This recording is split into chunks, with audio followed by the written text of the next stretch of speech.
Hi, everybody. I am Misty Buck, president of Miss Inc., and we are here for another Marketing Monday. I'm super excited for today's guest. It's kind of a selfish reason, in part because we've known each other since middle school dance class. Hi, Miss Kristen, if you're out there watching. We've known each other for a really long time. And Kristen is the founder and creator of Wild Wonder, which, if you don't know what that is, you're about to get to know what it is. It's super cool what she does. She's a marketing pro, has a journalism background, does podcasting, which is something that I'm not super familiar with, but she's just an overall amazing person. So I'm so excited to have you here today. Thank you. So welcome. So tell us about Wild Wonder. First of all, what an introduction. I'm going to record that and just loop it for myself in the mornings as like a mantra. There you go. I like that. I'm just going to listen to Mrs. speak. Not many people want to do that. So, all right. I feel pretty flattered. Not true. So Wild Wonder is a family wellness and travel platform. The travel currently is like in brackets because we haven't been able to travel in a while. But it started off as a way for me to put all the things that I do under one umbrella. Right. Which is yoga and meditation and ritualistic studies and teaching children and all of these things under one big umbrella in a way that kind of works together as one toward one goal, which is helping people better connect with themselves so they could better connect with each other. You have an awesome story of why you did that. Do you want to share it like really quickly when you were in like the corporate space and what inspired you to make that jump? Yeah. Well, it happened. I feel like I go through like Saturn returns every 2 years, but so I did work in television, and it just wasn't working for me. Essentially, I kept looking out at people further ahead in the career line, and I was like, that is not who I want to be. That's not the future I want. That's not the future I want. That's what I'm working towards, but I don't want it. Like, so it was all at once. So I was like, what am I doing here? Yeah. And I remember just one meeting in particular where we're sitting around a marketing table essentially. And, you go down the line of what we're going to do for the week. And I'm like, whoa, this is not it. This is not my jam anymore. Yeah. So from one day to another, maybe just one day, I walked in and basically quit, sight unseen. And the only thing I knew how to do at that time, or I thought I knew how to do, was dance and do yoga. So I signed up for yoga teacher training, and with my severance did yoga teacher training for 3 months. Mm-hmm. That was the start of like that whole yoga world. And then came my next frustration, which was with the yoga industry and being at the time a single parent and unable to participate in a lot of things in the way I wanted to, because it was geared toward either single folks or people that had a lot of support either from their spouse or their family.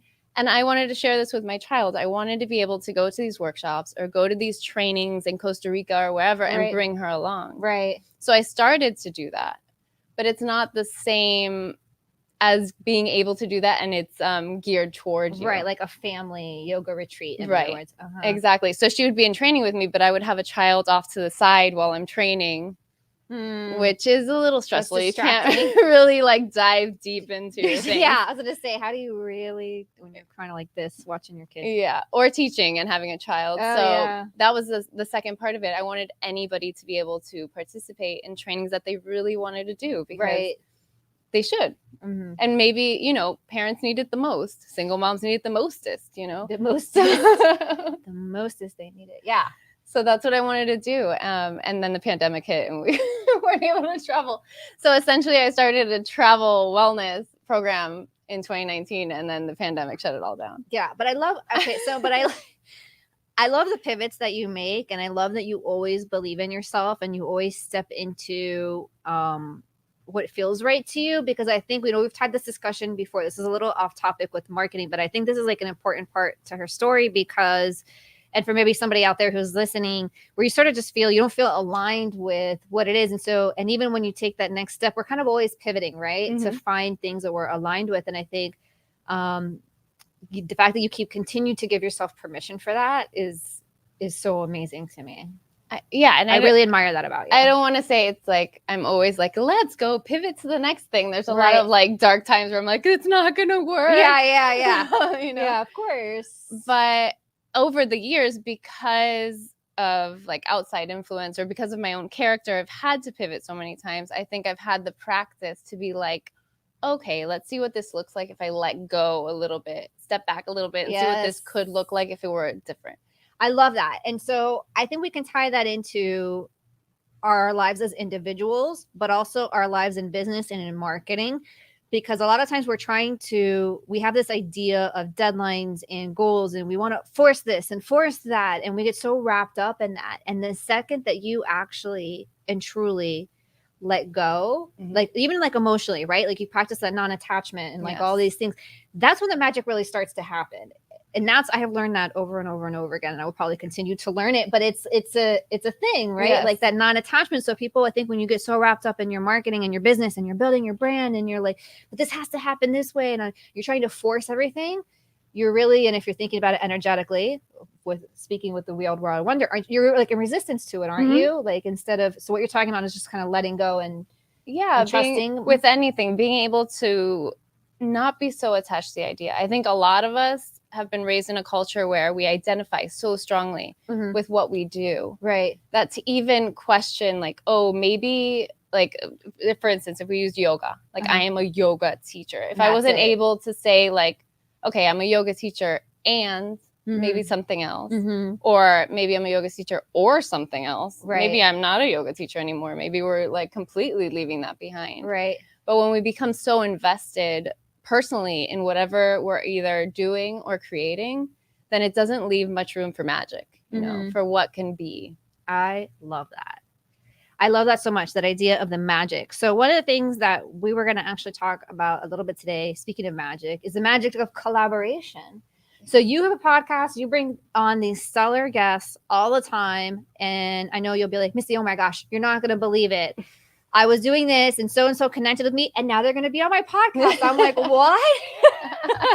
So let's talk about that magic of collaboration. Yeah. Well, first, that's a major pivot, the podcast, right? Yeah. So I'm home, unable to teach in the schools, because that's what I was doing, teaching yoga in the schools. And I have all these tools, I have all these resources, and I have all these people that I've been collaborating with over 8 years. So I was like, what if I brought that out so that other people can hear this information and they have some tools to work through this pandemic as well? And that's how the pandemic started. I mean, that's not how the pandemic started. I was not patient zero. But that's how the podcast started, which was called Finding Solid Ground originally, and now it's Wild Wonder Podcast. Yeah, and you were my first guest. Yeah, I remember that. I might have even been wearing this shirt. Yeah. And then that started its own kind of collaboration, like just talking to people within the same sphere as me, the woo sphere, right? And then just personally, I started realizing that I'm a much better collaborator than I am a boss or like, you know, or individual. I don't like working that way. But it's kind of what we're sold, right? That's the marketing we're sold. Like we are all trying to be the boss or the head of something, or create something that's uniquely ours that only we did and we're going to put out in the world. Where some of us, I think a lot of us actually, if we really admit it, work better in collaboration. I think everybody really does, to be honest with you. I mean, you ask the most successful people in the world and they'll tell you it's their team, right? So I think that's so true. Yeah. And it's also, if we're going to talk about marketing, that it's a great way to market your own business is to speak to the audience of someone else's business that's aligned with yours. Thank you. Yes, do that. Collaborate with other people and get more visibility. Yeah, right? Instead of being so greedy and being like, these are my clients. Yeah, I own these. I own these clients and you can't not sharing. Yeah. When we were like, oh, I'll speak to I've done so many great collaborations in terms of workshops online during the pandemic where somebody's invited me on to be part of their training program, or vice versa. I've invited somebody on to be part of a workshop I have taught. And then our people have met each other and met the other teachers, and it just becomes greater and bigger, and we allow people to have more resources while at the same time growing our own audience. Yeah, I love that so much, because when you think about it too, as a consumer, you're not just like, especially in today's world, it's not just, there's brand loyalty, but also, you know, you want to connect with and feel a part of and feed different parts of yourself, right? And so I think this idea of collaboration is awesome because it allows you to do that, right? So maybe like, okay, Kristen is the person that's my go-to person for this, but then, you know, there's somebody else that fills this space really well that is my go-to person for that. And it feels nice when they work together as a consumer, doesn't it? Because you're not feeling like, oh, I'm cheating on somebody or whatever. You're like, oh, they're actually giving me permission to do better. They want me to do better. And so they're introducing me to other people who can help me be a better person and solve more of my problems. And so I love this idea of collaboration in marketing. Yeah. I mean, and it just opens us up as a teacher. It opens me up to be able to learn from another individual, to learn from a co-collaborator, right? And grow in that way, and just be able to share and grow, because we can only go so far as individuals. Right. I think we grow exponentially when we start building upon each other's work. Right. Yeah. I would agree 110% with that. So, well, this is a marketing show, so let's talk a little bit more about marketing. So you got your podcast started as a result of the pandemic. It's going phenomenally, right? Yeah, it's great. I love it. We have another one. We're talking about witchcraft, or like witch identity, this week. So oh my God. I'm telling you, I have a whole list of ones, and I just have to go in and sit and listen to one day. I just have to carve out a few hours to just sit, because I miss all these awesome episodes. I'm excited for that one too. Yeah. I'm not a witch, but I think it's cool. You might be after this episode. I don't know. Maybe I am. Maybe I'm a marketing and a witch. Maybe you're a marketing witch. Maybe that's my and. I'm a marketing witch. We're going to find out soon enough. So, all right. So what are some of the other ways that you have worked to get your name out there? Well, when I started, I was just a yoga teacher. So it's just a yoga teacher. Yeah. So I think my biggest obstacle, or what I saw in myself, was being able to put myself out there as a yoga teacher, because it felt like a big switch from going, like, I work in television, I'm this like professional corporate, to like showing up online in tights is like huge, even though I was a dancer before, so it wasn't like a stretch. Right. But I felt like when I started, my big obstacle to overcome was just being able to get out there. So when I was starting out, it was being able to consistently put myself out there, whether that was in person or online. So whether it was like posting something on my preferred channel every day, or if it was like reaching out to do more events and more workshops and just get out. Now I'm in a place where, in order that I'm focused more on collaboration and more big picture. So instead of posting every day, I focus on my one channel, my preferred channels, which is the podcast and YouTube. Okay. And then everything else is secondary. So I'm not spending the majority of my time on something that, first, I don't enjoy, and secondly, I don't feel like I'm just producing content to produce content. Yeah, that's an awful feeling. Yeah. So I want it to, whatever I post is meaningful, I hope, to someone other than me, or at least starts a conversation. And it's not just posting to post, like, oh, I'm eating soup, or I'm like walking down the street, you know? Yeah. And that. But people do that, and maybe that's not your vibe, but there are people that do that. And the reason they do that is because they want people to connect with them and find other ways that they can do it. But I hear what you're saying too, because sometimes it's exhausting, right? Like trying to just keep up and do all these things. And you're a mom, and you're a wife, and you have all these other things going on, and you're still a writer, and you have all these things that happen. So we talk a lot on the show too about picking something and getting really good at it, and not feeling like you have to be in every space at all times. So that I love that tip from you, because you could see it. You could see it from the other end. If you think of it as a person that's like scrolling Instagram, you could tell the people that absolutely hate it. Right. And you could see the people that have absolutely dialed it in, and you're like, what are you doing? Who are these people? And yeah, you're right. Some people, part of good marketing is letting people know who you are. But if you can't do that in a way that's authentic and every day, then maybe focusing on just the things that you do enjoy and you really love. I really love long form. Like, I will never be like the Twitter guru, because I can't speak in 150 words. I can speak in like 5,000 words. Right.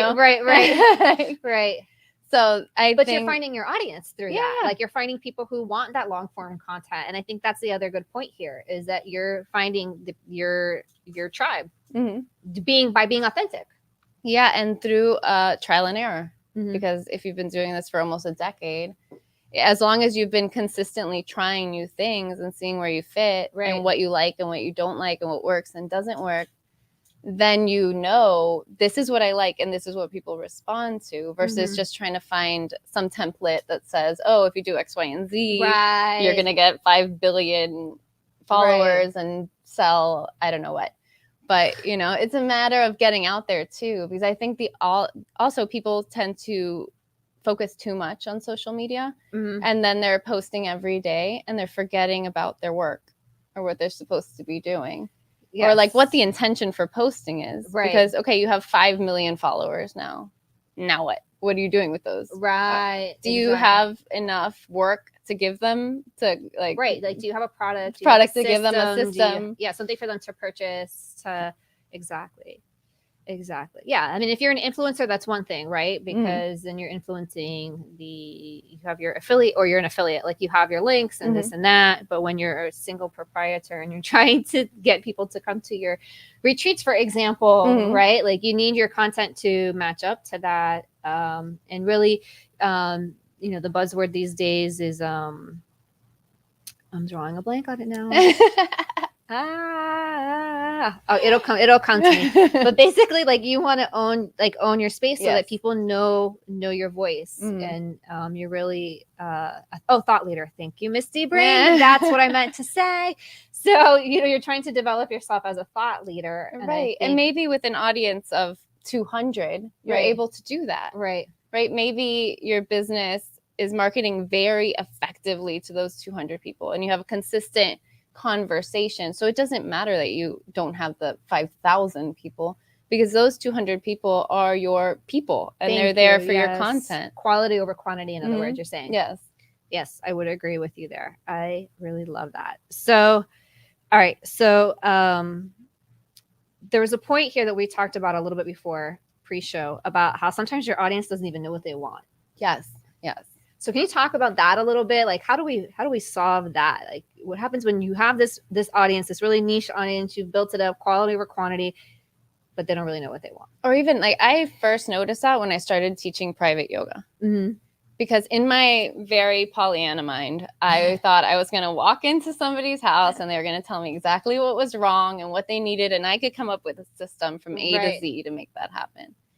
More often than not, like 99.9% of the time, I would walk in and they would say, I don't know what I want. I just know I need something. And something has to change.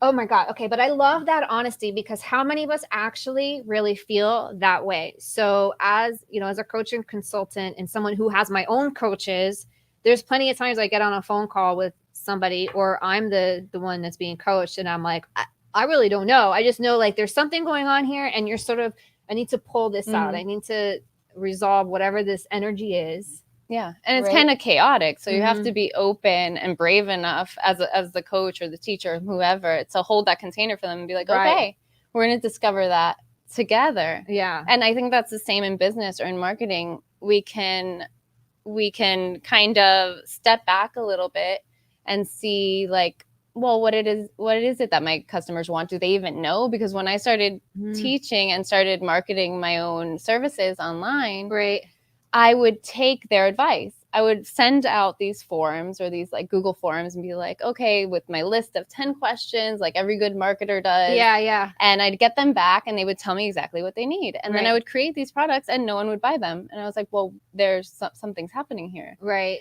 They don't really know what they want or need. And then I would do something wild, like start a podcast, which nobody told me to do. Or, like, now we've started a book club as well, which everybody's like, who wants to join another book club? Right. And it's things that they're telling me, my audience is telling me is not going to work, are the things that are working. Well, wasn't it, I think it was Steve Jobs that said, like, I don't know the exact quote. His philosophy was basically, like, people don't know what they want. You just have to build something for them. Yeah. And create a need and fulfill a need that they didn't even know that they had. Yeah. And also assume that if you want it, at least one other person wants that too. Exactly. So if you see something out in the world, or don't see something out in the world that you feel should exist because you want it there, then, like, that's reason enough to try to do that thing. I love this so much. I love this conversation so much, because it's so, we talk all the time about analytics and Oh wow, we already have only 10 minutes left. So you talk about all these different things, and you're always trying to feel like very analytical and very methodical and figuring things out. But I think that there has to be this balance of fulfilling. I love that. If you're being authentic and you think about, you're saying, this is what you're saying, like, I'm being authentic and I'm thinking about something that I would want, so I go and create that, and those end up being your most successful products, if you will, or marketing channels, if you will. Is that what you're saying? Yeah, absolutely. There was even a workshop that I taught for years, and it was curating your own home practice. And I thought, how cool would it be if I taught it with an astrology slant? Because what helped my home practice the most was knowing my moon sign. So I invited collaboration. I invited an astrologer on, and we taught it together. What if we created this ritual practice? What each person could create their own ritual practice based on their moon sign. Like, that didn't exist. We didn't know if it was going to work, but it was through putting it out there and seeing it, because I wanted it for myself, and it worked. Oh my God, that's so cool. Yeah. So it's not always the analytics. Also, we could get bogged down, and they keep us from actually stepping out and doing something. Yeah, exactly. Because nothing is going to be 100% perfect on paper. Like, anything we do, every time we look at the analytics, it's going to say, don't do it. Right. You know? Right. So, or keep doing this other thing. This other thing is working just fine. Like, don't innovate. Yeah. So then some people never step out and even produce the products, because they're doing all this analytics, this research, and asking people what they want. And they're like, oh, the thing I want to create is just not going to work in the world. And then they never do any of the things they really want to make. Right. I really, I love this tip that you just gave. So far we've talked about, I know we only have like a few minutes still left here. So we've talked about all sorts of different things. We've talked about authenticity. We've talked about narrowing in and just getting, and with that authenticity, knowing, okay, so you said you like long form content over short form content. So you're going to be on podcasting and YouTube. Like, that's what's working for you. We talked about quality over quantity.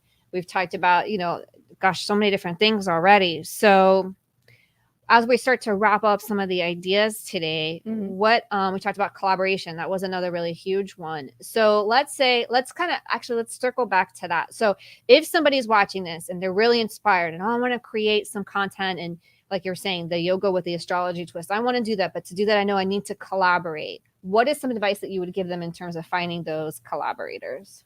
There are people that they already love, right? All of us are following people that we admire or doing things that we want to do. Right. So just reach out to them. I'm not saying Madonna's going to call you back, but but I make it a point at least weekly to let somebody know in very authentically, I love what you're doing. Do you mind like having a phone call with me? Do you mind emailing or messaging me for a minute? And be very clear on what you want, because people are very busy. They're very so busy, if you're just like, can I pick your brain? I'm like, nope. Yeah, no. And I think LinkedIn is a really good place for that too. I'm finding, depending on your audience and who you're trying to reach, but like, nothing's worse than getting those DMs on LinkedIn or Instagram or elsewhere where someone's like, it's like totally a template. Like, hey, I love what you're doing. Well, tell me what you love that I'm doing. Right. Like, or tell me something that you connect with that I've posted. So I know you're really not, you're really paying attention. Right. And then say, hey, I would love to just chat with you. Do you have like 15 minutes? Since we're so like-minded, just, I just like to sync up with people. Yeah. I'm always really honest to say, like, I think this could potentially be a collaboration. I never say this is definitely a collaboration, because you might talk to the person and be like, no. Actually, I don't want to collaborate with you after all. Thank you. No, thank you. But it should be open so that both people feel like they have an out. Right. And so there's mutual understanding there. Also, by the time I've reached out to somebody, I've probably been engaging with their content in some form. Right. So they maybe have seen your name that you've liked or commented or something you're saying. So I'm not just looking for like the popular person, like, oh, so-and-so has 5 million subscribers, so I'm going to go contact them. No, it's usually people that I've actually been following their work, and we've already started a repertoire through commenting or following. And then I reach out like, oh, this is really interesting. Here's what I'm doing. I think we could work together maybe on this project. And if not, that's cool. I'll still follow you and engage with your content. Right. And that, my friends, is why we always talk about social networking actually being not so much marketing, but actual networking when you're being successful. I mean, there's the gist of it, isn't it? Yeah, it's a conversation. I don't ever respond to those like robot like messages. Nobody does. I don't know who thinks that works and why people keep doing it and paying for people to do it. I don't understand this. Or like you said, those written templates where people are just pushing the same text over and over. Or like that you like on LinkedIn, like I accept someone's connection request and within seconds, hey, Misty, I'm like, how many people have you sent this to? Exactly. So, and people aren't going to wait. There's so much on social media that you're not going to waste your time like on those messages. People aren't going to waste their time busy. on that. Everyone's busy. You can just assume that everybody's busy. Yeah. Right? And we all want things that matter to us. We just want to connect more than ever. Yes. With people and ideas and things that actually really matter to us. And one last thing, because we're already getting like the red light. Oh, yeah. If you're having trouble finding collaborators or a group to join of like-minded individuals or people in the same industry, start your own. Like around anything. You could be like knitting toy bunnies. I don't know. You could start a group around that. I almost thought yesterday that I'm going to start something around dogs. If you follow me, especially on Instagram, you want to do the things that you're interested in. Yeah, most of my content, especially on my stories, is with my dogs. Yeah, like it just is what it is. Has nothing to do with anything else. But yeah, no. So I like that. I mean, I have a friend that she's really into Disney. So she started this years ago. She started this group called Moms of Disney. And it's like this huge thousands and thousands of people have joined this group. And she literally just started it as a way to connect with other moms who like taking their kids to Disney and the Disney experience. Right. And then that's legit all it was. And it's become this huge thing. So I love that idea. I love this. Think outside the box, but be authentic to yourself. I love these tips that you shared with us today. And if it's something that you wish there was a space for, go create that space and see what happens. Exactly. Yeah. I love it. I love it so much. So we're wrapping up here. So Kristen's website has been scrolling on the bottom here the whole time. So what are some other ways that people can connect with you? You can find me mostly on Instagram and YouTube.